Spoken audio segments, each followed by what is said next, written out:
Bonjour à toutes et tous, j'espère que vous êtes toutes et tous bien. Il sera question aujourd'hui de The Stranger chapitre 1 réalisé par Renny Harlin qui relance ici une franchise qui avait été initiée en 2008 par Brian Bertino qui à l'époque avait fait un film basé sur une histoire vraie parce que dans le quartier où il habitait il y avait eu pas mal de maisons ou d'appartements qui avaient subi des effractions et des cambriolages et il y avait aussi eu les meurtres de la famille de Charles Manson, voilà, donc qui avait assassiné plusieurs couples et plusieurs familles, enfin bref, plusieurs personnes innocentes. Et donc du coup, il avait fait un film basé sur ça, quoi, avec des intrus qui attaquent des gens chez eux, voilà. Mais du coup, vu que le premier film avait bien fonctionné, il y avait eu deux suites, voilà. Et donc du coup, ce chapitre 1 est le quatrième film de cette franchise. Et il est là pour initier une nouvelle trilogie ou quadrilogie de films, si j'ai bien compris, parce que du coup, et là, il y a la deuxième partie qui est prévue pour octobre 2024, il y a le troisième film qui est prévu courant 2025, et si j'ai bien capté, il y a un quatrième film qui serait déjà dans le tuyau, donc du coup, ça deviendrait quand même une assez grosse franchise d'horreur. Alors, une franchise d'horreur psychologique, puisqu'il y a quand même un côté psychologique assez creusé, donc du coup, il y a Les Étrangers qui sont sortis en 2008, il y a Les Étrangers Proie de la Nuit qui est sorti en 2018, et là, du coup, en 2018, donc c'est quand même encore assez récent, voilà, donc il y a eu un rebootage assez rapide, et donc du coup il y a Les Étrangers chapitre 1 2004, etc. etc. Et donc sachant que le deuxième film a été tourné, en même temps que le deuxième film a été tourné en même temps que le premier, donc c'est pour ça qu'on les a aussi rapidement. Voilà. Alors, le film maintenant, c'est-à-dire que dans ma tête c'était quand même assez mal parti puisque le contexte, voilà, la façon dont le décor est planté, ça représente tout ce que je déteste dans les films d'horreur. Voilà, même si j'aime beaucoup les Home Invasion et que voilà, dès que ça parle dès que ça exclut tout élément surnaturel ou de possession ou autre, comme comme la majorité donc des films d'horreur américains qui traitent de ça, voilà, d'exorcisme, de possession, etc. Là, je me suis dit, ok, on a un même vision, ça devrait bien se passer. Voilà, il n'est pas question du coup de meurtre ou d'un esprit hanté. Non, là, c'était juste des intrus qui viennent terrifier un couple. Voilà, donc une intrigue somme toute banale. Sauf qu'en fait, même si il n'est pas question du coup de possession, en fait, ça commence exactement de la même manière. C'est-à-dire qu'il y a un couple, malheureusement, qui débarque dans un état, dans l'Oregon, voilà, vers Portland. Ils tombent sur des gens assez hostiles, mais ils ont un problème avec leur voiture. Et du coup, ils sont obligés d'aller passer la nuit dans un Airbnb isolé dans une forêt qui, à la tombée de la nuit, fait ultra flipper. Et c'est très drôle parce que dans les films d'horreur, tu as toujours l'impression que les personnages sont écrits de la sorte à subir les conséquences des décisions qu'ils vont prendre. C'est-à-dire que déjà, bon, pour commencer, le Airbnb où ils dorment eux dans le film, moi je suis à leur place, jamais je vais dormir là-dedans. Vraiment, je vois un peu le contexte, je vois les gens avec qui j'ai affaire, je vois la maison comme ça, perdue en pleine forêt dans un contexte bien sinistre. Je me dis, non, je passe pas la nuit là-dedans, je ne dormirai jamais là-dedans. C'est catégoriquement non. Mais vous savez, enfin, je veux dire, les États-Unis, en fait, déjà parce qu'on est aux États-Unis, déjà de base, et que même si l'Amérique du Nord, il y a certains États quand même qui me font rêver, et que c'est pour ça que j'y étais allé, que j'ai envie d'y retourner. Il y a quand même certains endroits aux États-Unis, notamment certains endroits isolés comme ceux où il y a de la campagne, des églises, etc., où il se passe quand même vraiment des choses assez bizarres qui traitent, où il y a des choses par rapport au surnaturel, au fantastique, à la possession, etc. Enfin, c'est pas un hasard si la plupart des films d'horreur américains tournent autour de la possession, de l'exorcisme, de la religion, de la foi et de tout ça. Parce que là-bas, vraiment aux États-Unis, ils ont un rapport à la religion et à la foi qui peut s'avérer quand même assez malsain. Et dans certains endroits reculés aux États-Unis, notamment dans les films Conjuring, les dossiers Warren, tout ça c'est l'histoire vraie, n'oublions pas. Enfin, même si ils ont aussi été à Londres, à Enfield, etc. Voilà, il y a beaucoup d'événements comme ça aux États-Unis qui surviennent, mais vraiment pas dans les villes les plus réputées, genre New York, etc. Pas dans ces villes-là, mais vraiment dans l'Amérique du Nord profonde, vraiment au cœur de l'Amérique profonde, il y a des choses qui peuvent s'y passer. Et donc du coup c'est pour ça qu'il y a autant de films d'horreur inspirés de ça maintenant. Donc en sachant ça, j'avoue que je prendrais, si j'étais dans un film d'horreur, je prendrais pas la même décision que prennent la plupart des personnages vraiment idiots dans le film.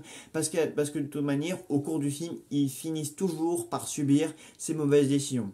Et c'est pas le tout, vraiment. Donc quand le couple est enfin dans la maison, qui commence à prendre du bon temps, il commence à y avoir des événements un peu étranges qui surviennent. Et qu'est-ce qu'il décide? Le mec à ce moment-là il décide: ah bah mince alors, je suis asthmatique et j'ai oublié mon inhalateur, je vais donc laisser ma copine toute seule dans la baraque. Et moi je vais prendre la vieille moto qui est garée devant, je vais descendre en bas là dans le petit village, et je vais laisser ma copine pendant 30 ou 40 minutes dans le film.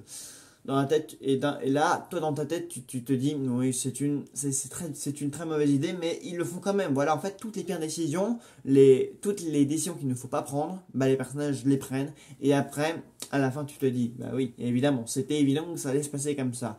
Mais là c'est vrai que vous avez l'impression que le film je l'ai pas aimé, mais en fait le film se rattrape.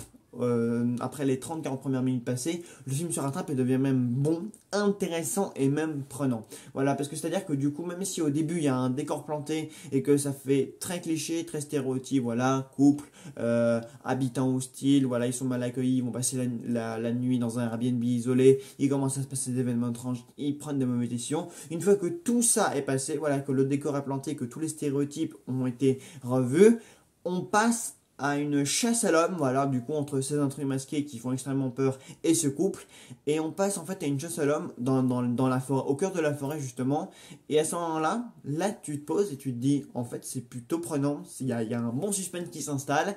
Et la tension qui s'installe au fur et à mesure que le film s'installe, bah, tu commences à avoir peur pour les personnages, même si t'as pas franchement eu le temps de t'attacher à eux, parce qu'après tout, à part savoir qu'ils sont amoureux et qu'ils fêtent leur 5e anniversaire, leur 5 ans de couple ensemble, tu sais pas grand chose d'eux, mais parce qu'il y a quelque chose, il y a une atmosphère qui s'installe dans le film, que ces meurtriers masqués sont là et qu'on sent qu'ils ont envie de leur faire des choses horribles, et bah du coup, en fait, t'as presque peur finalement que ce couple y passe et qu'il leur arrive quelque chose. Même tu sais qu'il va leur arriver quelque chose, il va leur arriver quelque chose, mais tu as peur quand même que ça leur arrive parce qu'il y a une certaine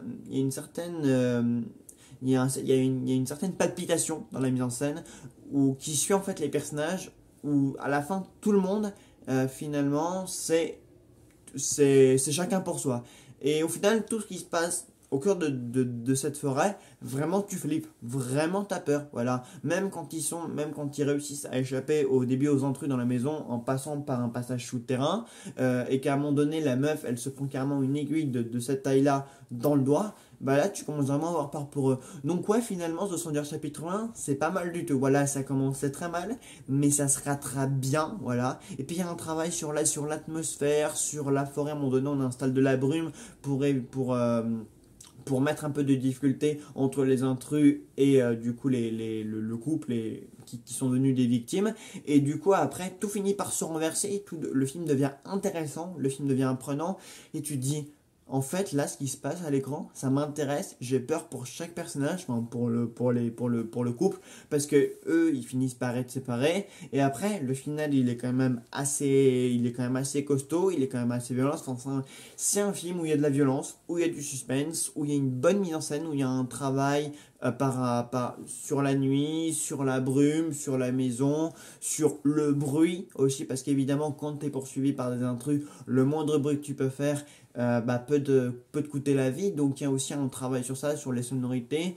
Donc il y a un travail sur à peu près tout. Et même si au début le film avait mal commencé et qu'il avait distillé quelques éléments comme ça pour les désavantager par rapport aux intrus, bah finalement tout ça tu finis par l'oublier et à te concentrer vraiment sur le cœur du film, sur ce qui se passe vraiment au milieu du film. Voilà, donc dans cette course poursuite dans la forêt, qui vraiment pour moi c'est vraiment des moments où j'étais vraiment embarqué dedans, quoi. Je me suis dit, j'avais vraiment pas envie de voir la meuf ou le mec se faire choper et se faire buter ensuite. Et même si du coup il y avait du coup, ce qui était prévisible au début, ça allait plus vraiment à la fin. À la fin, tu te dis, mais est-ce que finalement ils vont réussir à s'en sortir? Et finalement, bon, du coup, je voulais découvrir la surprise, mais finalement, ça fonctionne bien, voilà. C'est un premier chapitre qui est réussi, et quand tu arrives à la fin, même si tu sais pas pourquoi il y aura une continuité de l'histoire, bah t'as quand même envie de savoir ce qui va se passer après. Enfin, du coup, je disais que c'était pas une fin ouverte, mais tout de même un peu si, puisque du coup, spoiler, du coup, à la fin, les deux sont poignardés, donc le mec n'en réchappe pas. Mais la fille, par contre, elle sait, même si elle s'est pris un gros coup de couteau dans le ventre, elle finit par. On la revoit dans un lit d'hôpital à la toute fin, et elle finit par se réveiller. Et du coup, le tout dernier plan suggère qu'elle serait encore en vie, et du coup bah, les intrus eux aussi se sont barrés, donc du coup on peut peut-être imaginer qu'il y aura une rencontre entre les deux dans le prochain film. Et d'ailleurs j'ai vu qu'elle serait sûrement au casting du prochain film, donc du coup l'histoire se poursuivra avec elle, qui essaiera certainement de se remettre des qui aura certainement des séquelles par rapport psychologiques et physiques par rapport au premier film. Donc j'ai quand même hâte de voir un petit peu la suite de l'histoire, parce que c'est quand même un film qui est bien fait, quoi, dans la mise en scène, voilà, dans ce jeu de chasse à l'homme, dans les bruits, etc. Même si honnêtement, toute la première partie, voilà, toutes les premières 35-40 minutes, c'est du cliché, voilà, c'est la nana qui pense qu'elle devient peut-être folle parce qu'elle a cru voir quelqu'un ou entendre des bruits, ou que des éléments ont disparu. Par exemple, elle a posé son téléphone à un endroit, elle ne le retrouve pas à cet endroit-là, mais à un autre. Voilà, vraiment, la première 30 minutes, je vais vous passer tous les clichés du genre, parce que tu te dis, oh, c'est aberrant, on repasse par là. Et après, finalement, ça change et on est sur autre chose. Donc, ça va. Franchement, ça a mal commencé, mais ça s'est bien rattrapé au final. C'est un bon film. Voilà, c'est un bon film qui nous prend bien et qui fait quand même bien le taf. Voilà, donc on verra le chapitre 2, ce qu'il a nous raconter, mais en tout cas, c'est un film qui a réussi à me surprendre au final. Voilà, bah écoutez, j'espère que le film vous a plu si vous l'avez vu, vous plaira si vous allez le voir et si vous avez envie de le voir. Pareil pour la critique, et puis on se retrouve très très vite pour une nouvelle vidéo. Salut à tous. Because you're here.